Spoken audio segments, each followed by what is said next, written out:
Замандан артта калгандар Садыр Жапаров планшет менен жүргөнү сындагандарга жооп берди.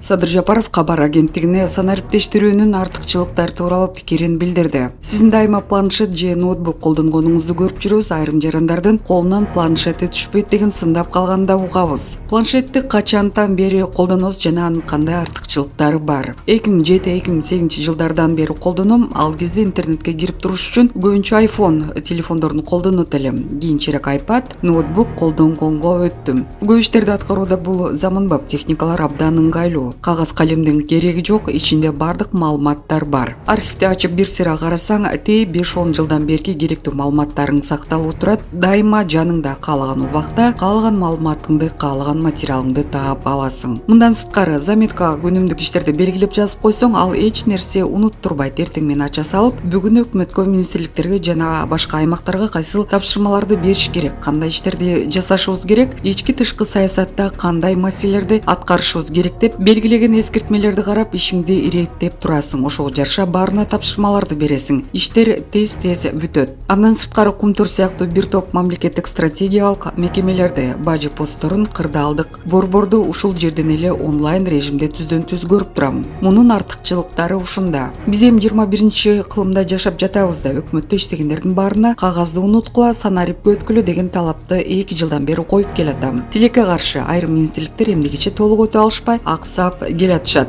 Ал эми колунан планшети түшпөйт дегендер замандан артта калгандар, компьютердин, заманбап техникалардын баркын билбегендер. Андайларга көңүл деле бурбайм.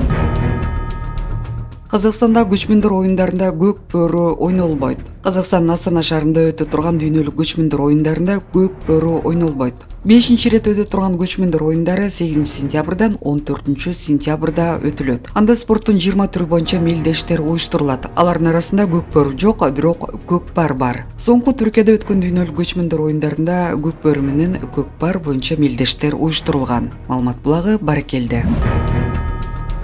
Райымбек Матраимовду 4 жаш уул Дубайдан кармай албай койду. Өткөн айда 4 орган кызматкери Райымбек Матраимовду издеп кеткени айтылган. Кызык. Дубай Умдем клиникасы тиш ооруларын дарылоо жана тиш салуу кызматын көрсөтөт. Стоматология заманбап техникалык каражаттар жана материалдар менен камсыздалган. Жогорку даражадагы стоматологдор өз ишинин сапатына кепилдик беришет. Кандай гана оор абалдагы тиш болсо да оорутпай алып салабыз, жулабыз. Тиштерди кесипкөй чеберчиликте гигиеналык тазалоодон өткөрөбүз. Брекет системабыз да бар. Шаары метро Накимовский проспект, Сибашская көчөсү 7, корпус 2, метрого жакын жайгашкан.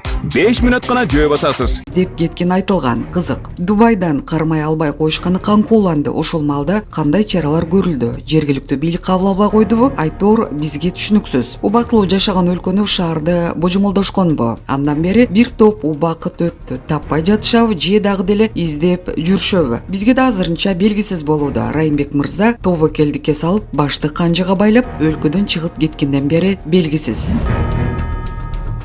Жалабаттын 400 тонна жаңгагын Түркияга сатуу боюнча келишим түзүлдү. Жалабаттын 400 тонна жаңгагын Түркияга сатуу боюнча келишим түзүлдү. Бул туурасында экономика жана коммерция министрлигинин Түркиядагы соода өкүлү Чыңгыз Токтубеков билдирди. Макулдашуу эки өлкөнүн өкмөт башчылары баштаган делегациянын катышуусунда Анкарада өткөн Кыргыз-Түрк соода экономикалык жыйында түзүлгөн. Келишимге алуучу тараптан Арас Групп компаниясы кол койду. Биринчи партиясы 15 февралда экспортко жөнөтүүгө даярдалууда. Мындан башка да түркиялык эки компания менен 400 тонна жаңгак сатуу боюнча сүйлөшүү жүрүп жатат, деди Токтубеков. Маалымат булагы Спутник KG. Кыргызстан жаңы муфтий шайланды. Кыргызстан мусулмандарынын муфтийи болуп Абдулазиз Кары Закиров бекитилди. Мындай чечим бүгүн 10 февралда Кыргызстан мусулмандарынын 8-чи кезексиз курултайында кабыл алынды. Абдулазиз Кары Закиров 1979 жылдын 29 апрелинде Жалал-Абад облусунун Базар Коргон районуна караштуу Жети Кошкон айылында туулган. Ал аталган айылдагы Нурдавлетов атындагы номер 24-орто мектебинде билим алган. Билими 1993-1998 жылдары Түркия мамлекетинин Стамбул шаарындагы хафыздык Куран курсунда окуган. 2009-2015 жылдары Бишкек шаарындагы Расул Акрам Ислам институтунда илим алган. 2015-2018 жылдары укук, бизнес жана билим берүү академиясынын юриспруденция адистиги боюнча бүтүрүүчү. Эмгек жолу жана ишмердүүлүгү 2002-2005 жылдары Аламүдүн районундагы Эмгек жолу жана ишмердүүлүгү 2002-2005 жылдары Аламүдүн районундагы Көкжар айылындагы Абу Бакр ас-Сыдык медресесинин мүдүрү, Абу Бакр мечитинин имам хатибинин орун басары. 2005-2008 жылдары Аламүдүн районунун баш имам хатиби. 2008-2011 жылдары Чүй облусунун мусулмандардын казысынын биринчи орун басары. 2011-2013 жылдары Жалал Абад облусунун Базар Коргон районунун баш имам хатиби. 2012 жылы Кыргызстан мусулмандардын уламалар кеңешинин мүчөсү, азыркы алымдар кеңеши. 2013-2021 жылдары Жалал Абад облусунун мусулмандардын казысы. 2021 жылдан бери Жалал Абад облусунун Базар Коргон районунун баш имам хатиби болуп эмгектенип келген. Маалымат булагы Баракелде. Садыр Жапаров Америка Кошмо Штатынын мамлекеттик катчысына жооп катын жазды. Тышкы иштер министри Жээнбек Кулубаев Америка Кошмо Штатынын Кыргызстандагы элчиси Лесли Вигери менен жолугушту. Бул тууралуу Тышкы иштер министрлигинен маалымдашты. Маалымат кылайык, министрлер элчиге Садыр Жапаровдун Америка Кошмо Штатынын мамлекеттик катчысы Энтони Блинкенге даректелген жооп катын тапшырган. Ал өлкөдөгү ички саясий кырдаал жана демократиялык абал боюнча жүйөлүү жоопторду камтыйт. Буга чейин жалпыга маалымдоо каражаттар Блинкен Кыргызстандын президентине кат жазып, бейөкмөт уюмдар жөнүндөгү мыйзам долбооруна өзгөрүүлөрдүн киргизилишине кабатыр болуп жатканын билдиргенин маалымдашкан. Өзгөрүлгөн мыйзам долбооруна ылайык чет өлкөдөн каржыланып саясий ишмердүүлүк аралашкан коммерциялык эмес уюмдар чет өлкөнүн өкүлчүлүгү деген макам алып, атайын реестрге киргизилет. Хабиб Нурмагомедовдун командасындагы 21 жаштагы мушкерди эмне себептен өлтүрүп кетишкени белгилүү болду. Өткөн аптада Дагестанда Абдуманап Нурмагомедовдун салында машыккан жергиликтүү 21 жаштагы ММА мушкери Магомед Расул Мутаев өлтүрүлгөн. Мушкерди өзү жашаган райондогу турак жайлардын биринен атып кетишкен. Белгилүү болгондой, бул мушкерди өлтүрүү боюнча биринчи аракет эмес, буга чейин дагы аракет болуп, ал ишке ашпай калган. Мушкердин өлүмүнө аны менен бир залда чогуу машыккан 18 жаштагы Надырхан Кадырханов айыпталууда. Өз кезегинде Дагестандык телеграм каналдар Магомед Расул Мутаев спорт залдагы башка мушкерлерден күчтүүрөөк экенинен пайдаланып, залдагыларды шылдыңдап, уруп сабап, буюмдарын тартып алып жүргөнүн жазды. Анын кордугуна чыдабаган Надырхан Кадырханов дал ушул кадамга барганы айтылды.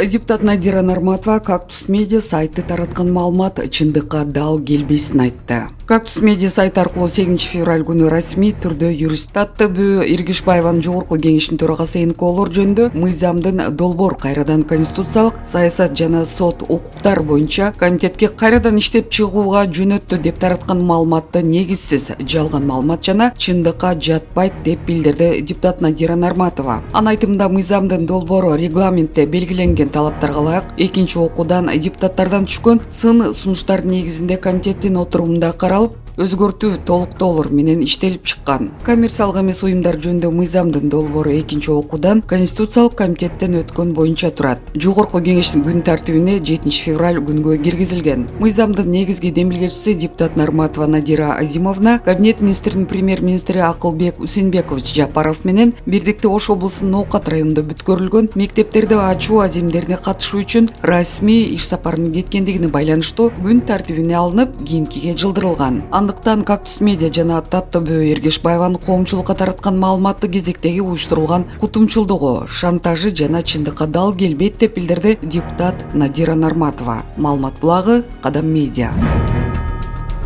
Түркия Кыргызстанга эң көп инвестиция салган 5 өлкөнүн катарына кирди. Министрлер кабинетинин төрагасы Акылбек Жапаров Анкара шаарына, Түркия Республикасына болгон расмий сапардын алкагында Кыргыз-Түрк бизнес форумуна катышты. Бул тууралуу өкмөттөн билдиришти. Өз сөзүндө Акылбек Жапаров ишкерлер эки өлкөнүн соода-экономикалык мамилелеринин негизги локомотивдери катары кызмат кылып жатканын айтып, президент Садыр Жапаровдун тушунда Кыргыз-Түрк алакалары бардык тармактар боюнча жаңы баскычка чыкканын белгиледи. Атап айтканда 2020 жылдын январь-ноябрь айларында Кыргызстан менен Түркиянын ортосундагы товар жүгүртүү 560,5 миллион долларды түздү. Муну менен бирге Түркия 2022 жылы Кыргызстандын экономикасына эң ири инвестор болду жана Түркиядан келген инвестициянын жалпы суммасы 340,6 миллион долларды түздү. Ал эми 2023 жылдын 9 айынын жыйынтыгы боюнча Түркия Кыргызстанга эң көп инвестиция салган 5 өлкөнүн катарына кирди, деди ал. Мындан тышкары Акылбек Жапаров Кыргызстандын мамлекет башчысы ири инфраструктуралык долбоорлорду каржылоо максатында Түрк инвестициялык фондун түзүү жөнүндө макулдашууну ратификациялоо тууралуу мыйзамына кол койгон. Ошондой эле Кыргыз-Түрк инвестициялык фондун түзүү боюнча эки өлкөнүн өкмөттөрү тарабынан тийиштүү жумуштар аткарылып жатканын билдирди. Мындан тышкары өткөн жылы жана ушул жылы ишкердик субъекттерине текшерүү жүргүзүүгө убактылуу тыюу, мораторий киргизүү жөнүндө өлкө президентинин жарлыктарына кол коюлганын кошумчалады. Бизнес форумдун ишине катышкан Түркиянын вице-президенти Жевдет Йылмаз Кыргызстан менен Түркиянын экономикалык кызматташуусу чоң потенциалга ээ экенин жана Түркия эки өлкө ортосундагы товар айлантууну жаңы деңгээлге чыгаруу ниетинде экенин билдирди.